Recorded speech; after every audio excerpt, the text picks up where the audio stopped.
সোমবার বরিশাল যাচ্ছেন প্রধানমন্ত্রী তারেক রহমান। সফরকালে তিনি দুটি বৃক্ষরোপণ কর্মসূচিতে অংশ নেবেন। বরিশাল জেলা শিল্পকলা একাডেমিতে বিএনপির সাংগঠনিক সভায় যোগ দেওয়ার কথা রয়েছে তার।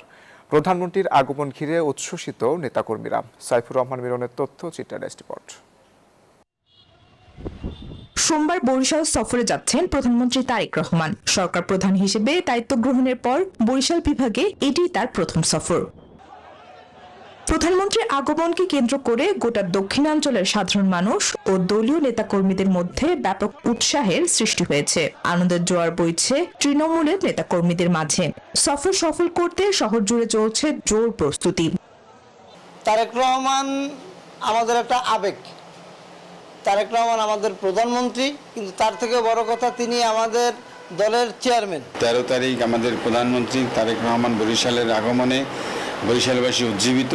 শহীদ প্রেসিডেন্ট জিয়াউর রহমান বরিশালকে নিয়ে যে ভাবনা এবং যে প্রজেক্ট হাতে নিয়েছিলেন, তিনি সেটা পুনরাবৃত্তি করবেন বলে আমি আশা করি। প্রধানমন্ত্রী এই সফরে ভাঙ্গা কুয়াকাটা 6 লেন সড়ক, রেল লাইন, ভোলার গ্যাস ও ভোলা বরিশাল সেতু সহ দক্ষিণ জনপদের উন্নয়নে নতুন দিগন্ত উন্মোচিত হবে বলে আশাবাদী বরিশালবাসী। ইতিমধ্যে প্রধানমন্ত্রীর আগমন ঘিরে সব ধরনের প্রস্তুতি সম্পন্ন হয়েছে বলে জানিয়েছেন স্থানীয় নেতারা। এই লক্ষ্যে আমাদের বিএনপি দফায় দফায় আমরা বৈঠক করেছি, প্রস্তুতি সভা করছি তাকে আমাদের রিসিভ করার জন্য। যেহেতু প্রধানমন্ত্রী আসবেন, সব ধরনের প্রস্তুতি আমাদের দলীয় পক্ষ থেকে এবং প্রশাসনের সর্বস্তর থেকে আমরা ঐক্যবদ্ধভাবে সম্মিলিতভাবে আমরা কাজ করে যাচ্ছি। এদিকে তথ্য ও সম্প্রচার মন্ত্রী জানিয়েছেন, প্রধানমন্ত্রীর এবারের সফরে পরিবেশ রক্ষায় বৃক্ষরোপণ কর্মসূচি বিশেষ গুরুত্ব পাবে। পাশাপাশি তিনি স্থানীয় নেতাকর্মী ও সুধী সমাজের সঙ্গে মত বিনিময় করবেন, যেখানে এই অঞ্চলের উন্নয়ন কর্মকাণ্ড প্রাধান্য পাবে।